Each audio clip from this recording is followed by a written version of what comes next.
It's time for Street View at lunch, and joining us is market expert Nipun Mehta. Afternoon, Nipun. First, I want to start with some good news. Finally, monsoon has hit the Kerala coast, and we expect it to spread to other parts in the next 24 to 48 hours. Is this a much-needed breather for the markets? Do you think this could be a trigger for a short-term movement at least?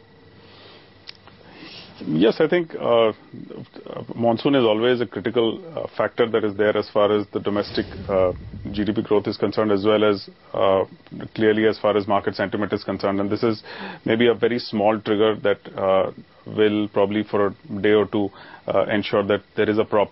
But very clearly, I think in terms of market sentiment, we've been flowing between a degree of hope and a fair amount of disappointment that's been there.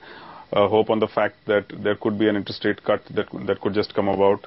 Hope on the fact that probably the lower consumption spend figures that came out in the latest GDP figures that came out probably might reflect in lower inflation going forward.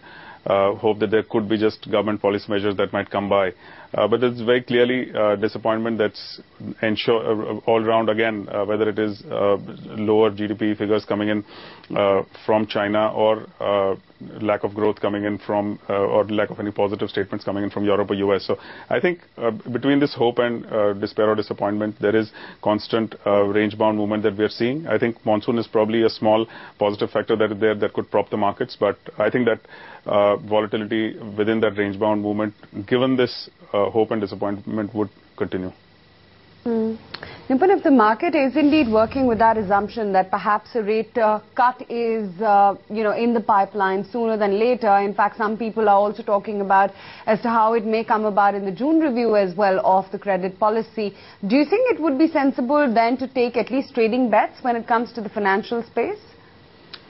Sure, I think if we had not seen these GDP figures, I think the consensus was very clearly that given this high level of inflation that we are seeing currently within the economy, there was very limited case for a rate cut happening. But I think given very clearly the fact that the economy is in a significant way slowing down, there is that lower consumption spend that is there. There is definitely a good case now if the Reserve Bank were to concentrate probably more or look at more the lack of growth as opposed to the inflation concerns that it has had.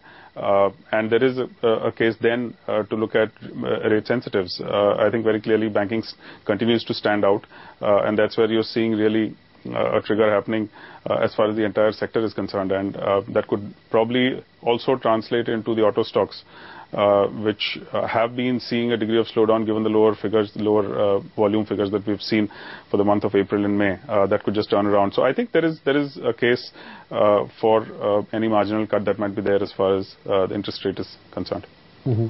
Nipun, do you see some of these telecom stocks to be under pressure even in the next couple of months? There's an important meeting of a ministerial panel on 2G spectrum prices.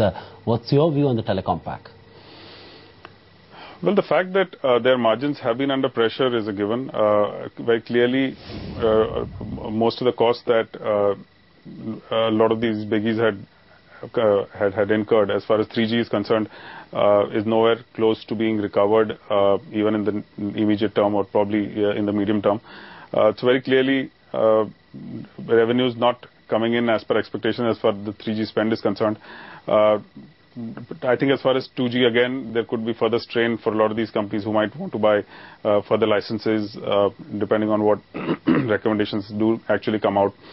So I think there is, till tariffs go up, there is a case for margins being under pressure, ARPUs not going up, and you could see the entire telecom pack actually being fairly lackluster, being under-owned for some time, till there is that trigger either of 2G or 3G in terms of revenues or higher ARPUs really that get translated into higher revenues and higher profitability for the entire pack.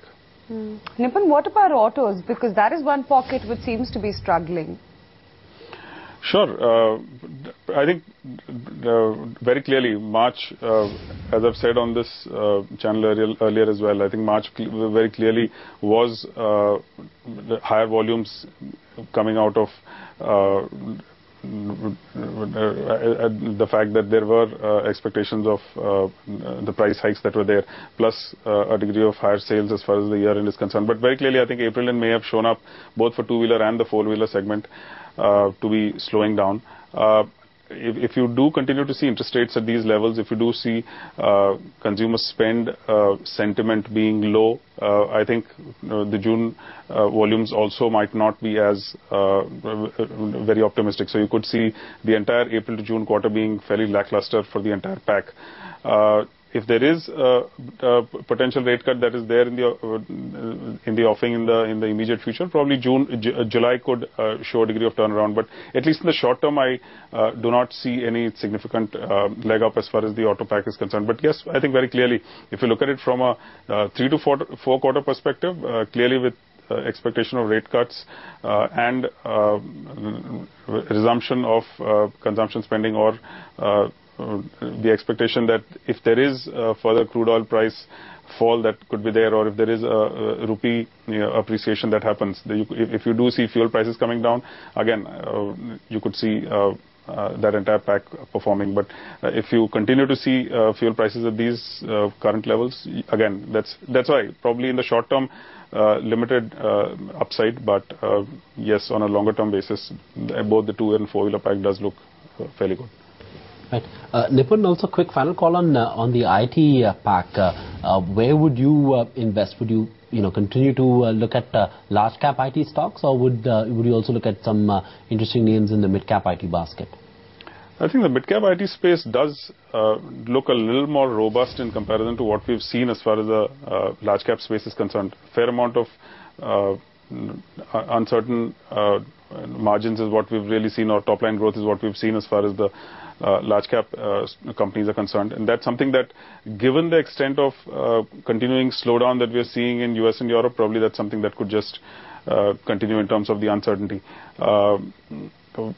In comparison, it very clearly looks like the mid-sized companies have taken much better, far greater benefit out of all this uncertainty. I would bet on maybe stocks like KPIT probably to be performing a little better, both in terms of the growth that it has shown, as well as in terms of the continued sustained profitability that could be there. So IT pack probably needs to be looked at more from the mid-sized company point of view, more in comparison to the large-sized companies.